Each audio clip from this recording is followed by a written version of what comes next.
Victor, it's Herms. Finally running on my phone. I spent a whole month researching different configurations to make this work as flawlessly as possible. As you know, solutions like OpenClaw and Herms have enabled language models to operate autonomously without human intervention. When OpenClaw came out a few months ago, people rushed to the Apple stores and purchased Mac Minis so they could self-host a model and then gave them capabilities with OpenClaw.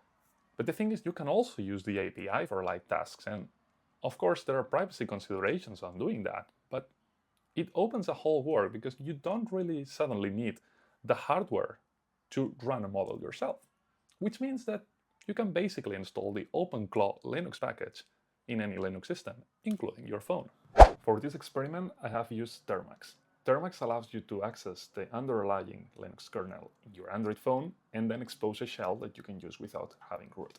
You can use the text-to-speech engine, or you could just check the device sensor information and actually give AI this context so it can react to certain situations. You can then go crazy and combine this with file system access, which is something that you shouldn't do on your daily driver. Or you can even go crazier and then expose an API right from your phone, so you don't have to use Telegram to interact with your bot. And all of this in the form factor and the interoperability of a phone.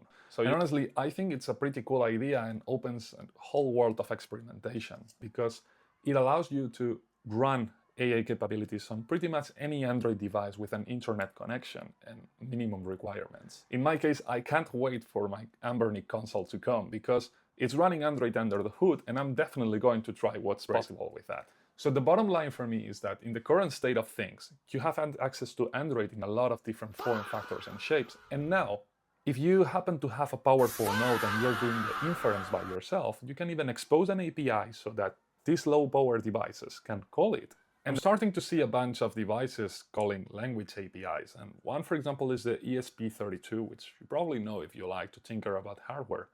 And this thing has an SDK, so you can just effectively have a personal assistant in a very reduced format. I would love to know if anyone is currently exploring this topic. If you are building a project, if you are just exploring just as I am, just let me know because I would really love to connect and know what you're up to. So yeah.